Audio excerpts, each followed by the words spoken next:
Side खबरों के लिए सब्सक्राइब करें फ्लेम मीडिया और उसके बाद बेल आइकन को प्रेस करें ताकि सबसे पहले आपको मिले एक्सक्लूसिव खबरें।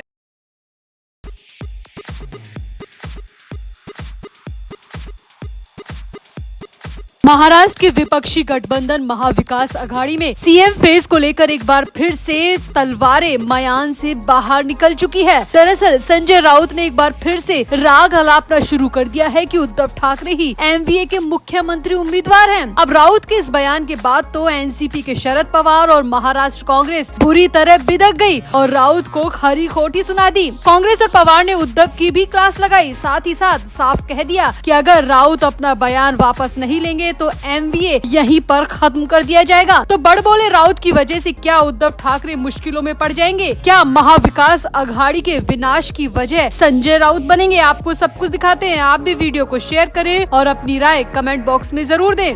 तो उद्धव ठाकरे की दिल्ली दौरे की वापसी के बाद अब महाविकास अघाड़ी में मुख्यमंत्री के चेहरे को लेकर विवाद एक बार फिर से शुरू हो गया है। अघाड़ी में कांग्रेस, उद्धव ठाकरे की शिवसेना और शरद पवार की एनसीपी शामिल है। तीनों ही दल अपनी पार्टी के प्रमुख चेहरे पर दाव लगाने की जुगत में है। दिल्ली में सोनिया गांधी से मिलकर लौटे उद्धव ठाकरे के बारे में कहा गया है कि महाराष्ट्र विधानसभा चुनाव में अघाड़ी की तरफ से सीएम फेस वही होंगे और ये कहने वाले कोई और नहीं बल्कि संजय राउत है। अब संजय राउत के इस बयान के बाद कांग्रेस ने इस बयान का पूरी तरह खंडन किया है। कांग्रेस के अध्यक्ष नाना पटोले ने साफ कहा है कि चुनाव में महाविकास अघाड़ी ही चेहरा होगी। चुनाव के बाद ही निर्णय लिया जाएगा कि कौन मुख्यमंत्री बनेगा। वहीं कांग्रेस के वरिष्ठ नेता पृथ्वीराज चव्हाण ने भी स्पष्ट कह दिया कि चुनाव से पहले अघाड़ी का कोई मुख्यमंत्री चेहरा नहीं है। राउत ने जो भी कहा है हम उसका समर्थन नहीं करते। वहीं एनसीपी की तरफ से भी संजय राउत के इस बयान पर असहमति जताई गई है और साफ कहा है कि चुनाव से पहले किसी को भी सीएम फेस नहीं बनाया जाएगा और चुनाव के बाद ही तय होगा कि कौन सीएम होगा। अब नेताओं के इन बयान और संजय राउत के बड़बोलेपन की वजह से एमवीए पूरी तरह मुश्किलों में नजर आ रही है। तो आप भी डिटेल में देखिए। तो संजय राउत ने जैसे ही कहा कि उद्धव ठाकरे ही मुख्यमंत्री का चेहरा होंगे, उसके बाद में शरद पवार की एनसीपी ने साफ कह दिया है कि चुनाव में कोई चेहरा नहीं होगा। कांग्रेस की भी यही भूमिका है। नाना पटोले ने भी कहा कि उद्धव ठाकरे सीएम चेहरे के लिए दिल्ली गए ही नहीं थे, वो तो वहाँ पर राहुल और सोनिया से मिलने गए थे और उनकी मुलाकात हो गई है। यहाँ पर सीएम वाली बात कहीं पर भी दूर दूर से नहीं आई है। ये संजय राउत की अपनी ओपिनियन है। कांग्रेस और एनसीपी इससे किसी भी तरह की सहमति नहीं जताती। वहीं पृथ्वीराज चव्हाण ने भी कहा कि हम चुनाव में किसी का चेहरा पेश कर नहीं उतरते, हम घोषणा पत्र को सामने रखकर चुनाव लड़ेंगे। हम किसी के चेहरे पर नहीं बल्कि अपने घोषणा पत्र पर चुनाव लड़ेंगे। ये संजय राउत की अपनी ओपिनियन है, हम उस पर सहमति नहीं जताते। वहीं पृथ्वीराज चव्हाण ने कहा कि उद्धव ठाकरे हो, संजय राउत हो, मैं हो या फिर कोई और, हम किसी को भी सीएम चेहरे के लिए अभी आगे नहीं लाएंगे। हम सिर्फ अपने वादों पर, अपने घोषणा पत्र पर, अपने मैनिफेस्टो पर चुनाव लड़ेंगे। जनता को हमारा मैनिफेस्टो पसंद आता है तो वो हमें वोट देगी। किसी के चेहरे पर जनता हमें कभी वोट नहीं देगी। कांग्रेस की तरफ से यहाँ पर साफ साफ कह दिया गया है कि अगर संजय राउत इसी तरह का बयान देंगे तो एमवीए ज्यादा दिन तक टिक नहीं पाएगी। अब संजय राउत ने क्या पूरा बयान दिया वो आप भी देखिए।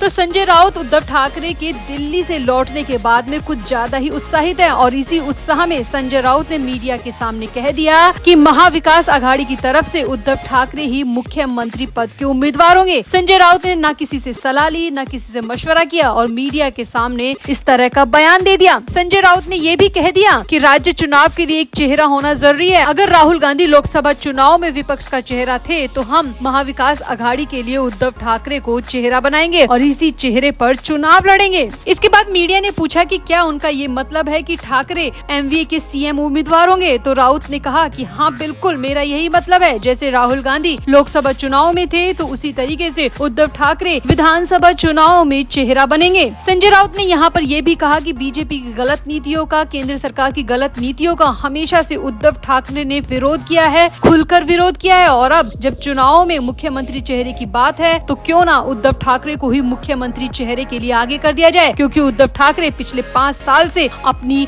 पूरी क्षमता इन चुनावों के लिए दिखाते आए हैं और वो पूरी तरह डिजर्व करते हैं। अब संजय राउत के इस बयान के बाद एमवीए में खलबली मच चुकी है। नाना पटोले, पृथ्वीराज चव्हाण और शरद पवार की तरफ से संजय राउत के बयान का खूब विरोध किया गया है। यहाँ तक कि कांग्रेस ने तो ये भी कह दिया कि अगर संजय राउत अपना बयान वापस नहीं लेते हैं तो कांग्रेस एमवीए में नहीं रहेगी, कांग्रेस अलग से चुनाव लड़ेगी। खबर तो ये भी सामने आ रही है कि महाराष्ट्र कांग्रेस संजय राउत के खिलाफ बड़ा एक्शन भी ले सकती है। संजय राउत जिस पार्टी से आते हैं उसमें गठबंधन में रहते उन्होंने किस तरीके से अपने आप ये बयान दे दिया, किसी से बिना सलाह मशवरा किए। इसीलिए कांग्रेस चाहती है कि संजय राउत के खिलाफ कड़ा एक्शन लिया जाए ताकि वो चुनाव से पहले जनता को इस तरीके से भ्रमित न कर सके। वहीं एनसीपी का भी इस मामले में सख्त रवैया होने की खबरें आ रही हैं। तो आपको क्या लगता है, क्या महाविकास अघाड़ी के विनाश की वजह संजय राउत बनेंगे? संजय राउत का बड़बोलापन उद्धव ठाकरे को कितना भारी पड़ सकता है? आप भी अपनी राय कमेंट बॉक्स में जरूर दें और वीडियो को भी शेयर करें।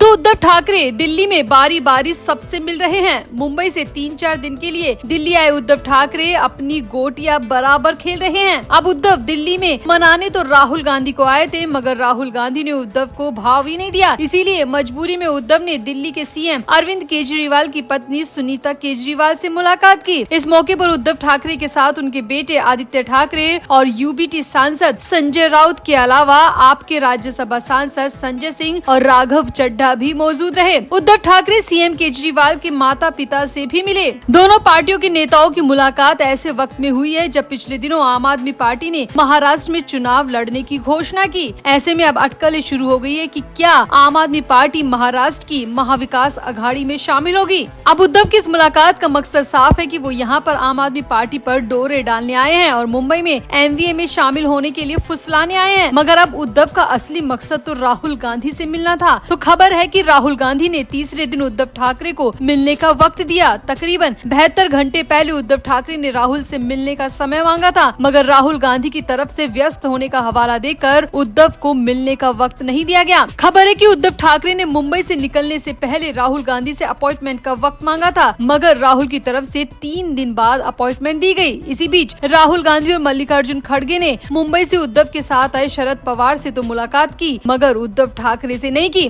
खैर, अब तीसरे दिन राहुल गांधी ने उद्धव से मुलाकात की। खबर है कि ये मुलाकात बेहद छोटी थी। उद्धव को सिर्फ 10 मिनट का समय दिया गया और इस 10 मिनट में भी 2 बार राहुल गांधी को किसी का कॉल आ गया। ऐसे में सिर्फ उद्धव राहुल से 7 मिनट ही बात कर पाए। खबर है कि इस दौरान उद्धव ने पहले तो राहुल को बुके दिया और मुंबई से स्पेशल गिफ्ट के तौर पर अचार लाए थे वो भी दिया। इसके बाद उद्धव ने राहुल और मल्लिकार्जुन खड़गे से हालचाल पूछा, जिसमें करीब 5 मिनट निकल गए और अब 2 मिनट में राहुल गांधी ने उद्धव को साफ साफ कह दिया कि एक साथ चुनाव लड़ना है तो सीटों की संख्या कम रखनी पड़ेगी, वरना अपना रास्ता देख लो। अब उद्धव को पता है कि राहुल की स्थिति महाराष्ट्र में काफी मजबूत है। कांग्रेस काफी मजबूती से महाराष्ट्र में उभरी है। इसीलिए उद्धव ने बिना किसी आनाकानी के राहुल गांधी की बातों पर हाँ कह दी। खबर है कि राहुल ने उद्धव को 125 के बजाय 80 से 90 सीटों के आसपास चुनाव लड़ने को कहा है, जिस पर उद्धव ने कुछ भी ऐतराज नहीं जताया। और सामने आया है कि इसके बाद राहुल ने सीधे कह दिया कि अब मेरा टाइम खत्म हो गया है, आप चाय नाश्ता करके यहाँ से जाना। इसके बाद राहुल गांधी वहां से चले गए। सामने आया कि इसके बाद उद्धव बाहर निकले तो उद्धव का चेहरा काफी लटका हुआ था। उद्धव ने ना तो मीडिया कर्मियों से बात की और ना ही किसी भी सवाल का जवाब दिया। तो कुल मिलाकर ये मुलाकात सिर्फ इसलिए हुई कि राहुल एमवीए के साथ ही रहेंगे, बशर्ते कि उद्धव सीटों की संख्या 80 से 90 के आसपास रखेंगे।